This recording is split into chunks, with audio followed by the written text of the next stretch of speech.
Welcome to exam crackers.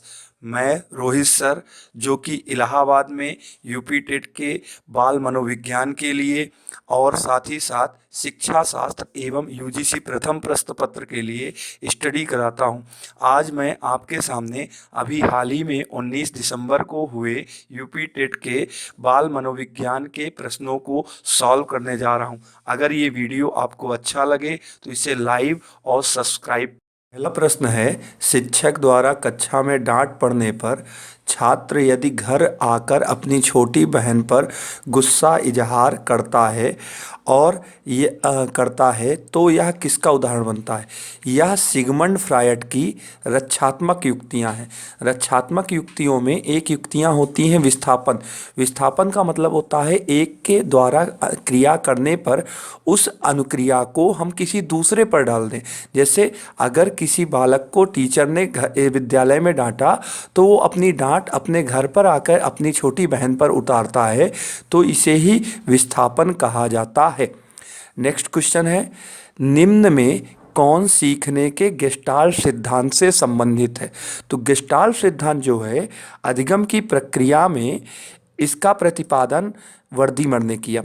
Gestalt सिद्धांत में वर्दीमर के अलावा कोहलर, कोप्फा, कुर्ट लेविन, इन सब का नाम प्रसिद्ध है। इसके अलावा सीखने में एक सिद्धांत होता है संज्ञानात्मक के अलावा दूसरा सिद्धांत है व्यवहारवादी सिद्धांत, जिसमें उद्दीपक अनुक्रिया पर बल दिया जाता है। लेकिन गेस्टाल्टवादी सिद्धांत में उद्दीपक और उद्दीपक की प्रक्रिया पर बल दिया जाता है। इसके पश्चात तीसरा क्वेश्चन है, भाषा का वह घटक जो ध्वनि की गति के अनुक्रम संचालन एवं उसकी रचना से संबंधित नियम की चर्चा करता है, उसे क्या कहते हैं? तो यह चोम्स्की के भाषा विकास का सिद्धांत है। चोम्स्की ने अपने भाषा विकास के सिद्धांत में बताया, भाषा के घटक जो भी होते हैं वे सभी स्वर विज्ञान की प्रक्रिया के अंतर्गत सम्मिलित होते हैं। इन्हीं स्वर विज्ञान के माध्यम से किसी भी व्यक्ति में किसी भी स्वर का अवतरण होता है। नेक्स्ट क्वेश्चन है, वुडवर्थ के अनुसार स्मृति का आयाम नहीं है। स्मृति की प्रक्रिया के अलावा विस्मृति प्रक्रिया होती है, जिसमें वुडवर्थ ने, जो कि एक व्यवहारवादी मनोवैज्ञानिक थे, उन्होंने धारण, पुनः स्मरण तथा पहचानना इत्यादि को स्वीकार किया है। लेकिन उन्होंने तर्क करना की प्रवृत्ति को स्वीकार नहीं करना, क्योंकि तर्क करना स्मृति के संप्रत्यय में नहीं होता है, बल्कि धारण, पुनः स्मरण तथा पहचानना ये सभी के सभी प्रक्रियाएं वुडवर्थ के अंतर्गत आती है। टैट। अगला प्रश्न है TAT।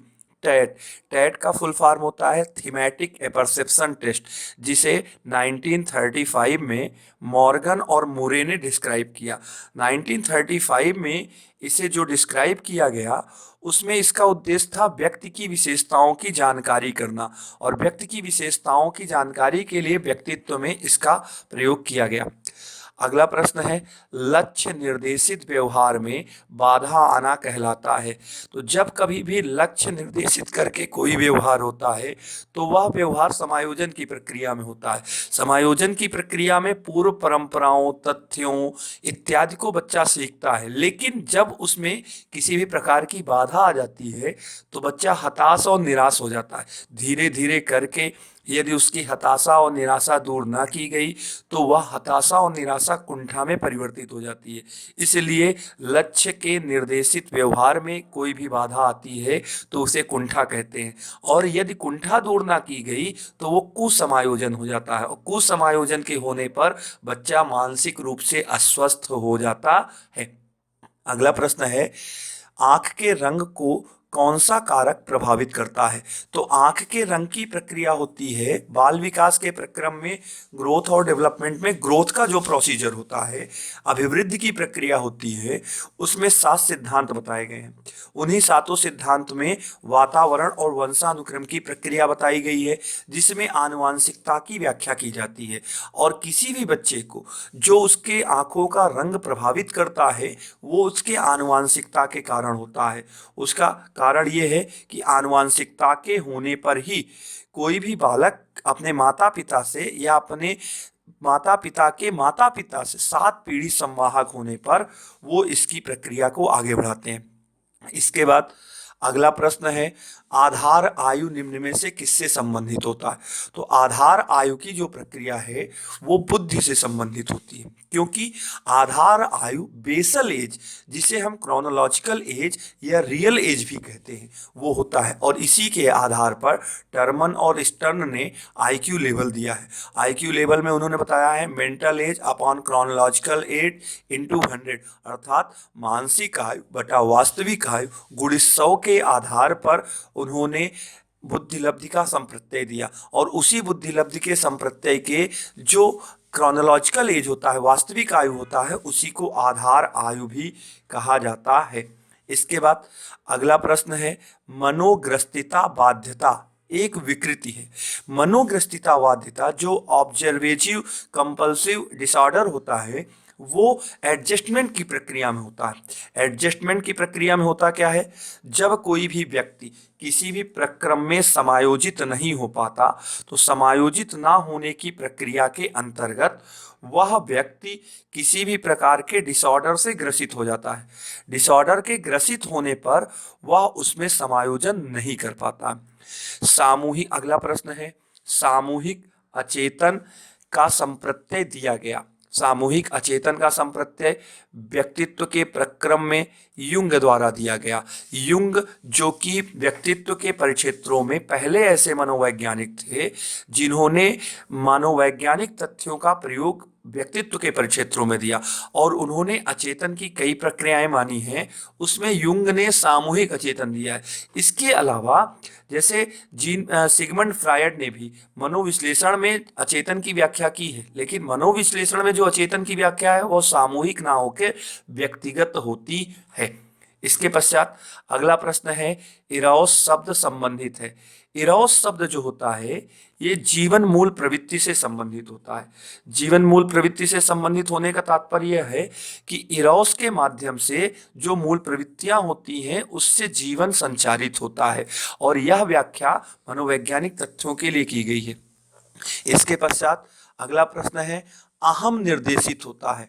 अहम जिसे ईगो भी कहा जाता है, ये प्रक्रिया सिगमंड फ्रायड के मनोविश्लेषणवादी सिद्धांत की है जिसमें उन्होंने चेतना के 3 स्तर अर्धचेतन, अचेतन और चेतन को स्वीकार किया।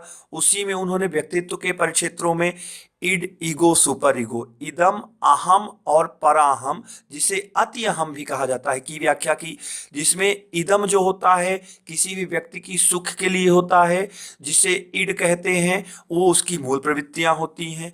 अहम जिसे ईगो कहा जाता है वो उसके वास्तविक अर्थों को प्रतिपादित करता है और जिसे सुपर ईगो या अति अहम कहा जाता है वह किसी भी बच्चे में आदर्शवादी प्रवृत्तियों की स्थापना करता है।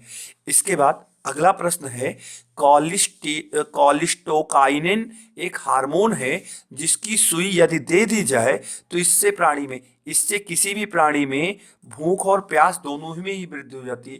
इसी कारण से इसका मुख्य प्रयोग जो किया जाता है, इसका मुख्य प्रयोग खिलाड़ियों के लिए किया जाता है जिससे उन्हें कुछ देर तक भूख या प्यास ना लगे और वो अपना काम आराम से कर सके। इसके पश्चात अगला जो प्रश्न है, बुद्धि परीक्षण में एक 16 वर्षीय बच्चा 75 अंक प्राप्त करता है तो उसकी मानसिक आयु क्या होगी? जैसे मैंने अभी पहले भी बताया था पूर्व के प्रश्नों में कि बुद्धिलब्धि का फार्मूला 1916 ईस्वी में टर्मन और स्टर्न ने दिया था, जिसमें उन्होंने कहा था mental as upon chronological age into 100, अर्थात मानसिक आयु बटा वास्तविक आयु गुणित 100। जैसा कि यहाँ देखा जा रहा है एक 16 वर्षीय बच्चा है अर्थात उसकी वास्तविक आयु 16 वर्ष है और उसका बुद्धिलब्धि 75 दिया हुआ है।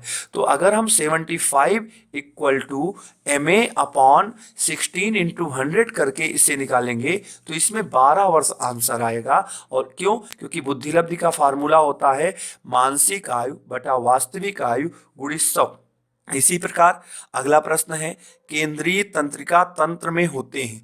केंद्रीय तंत्रिका तंत्र जो हमारे नर्वस सिस्टम में काम करती है, जिसको सेंट्रल नर्वस सिस्टम कहते हैं, उसके अंतर्गत किसी भी बालक में ब्रेन और स्पाइनल कॉर्ड होते हैं, अर्थात मस्तिष्क और मेरुदंड दोनों सम्मिलित होते हैं। मस्तिष्क और मेरुदंड दोनों के सम्मिलित होने की प्रक्रिया में हमारे शरीर संचालन या अन्य प्रकार की प्रक्रियाओं के लिए यह कार्य करता है और इसी के आधार पर कोई भी व्यक्ति कार्य संपन्न करता है। अभी तक आपने यूपी टेट के बाल विकास एवं अभिज्ञान का पोर्शन के पार्ट 1 को देखा। अब पार्ट 2 के लिए आप हमारे नीचे दिए गए लिंक पर सब्सक्राइब करिए, जिससे अगला पार्ट आपको अच्छे से दिखाई पड़े। थैंक्स।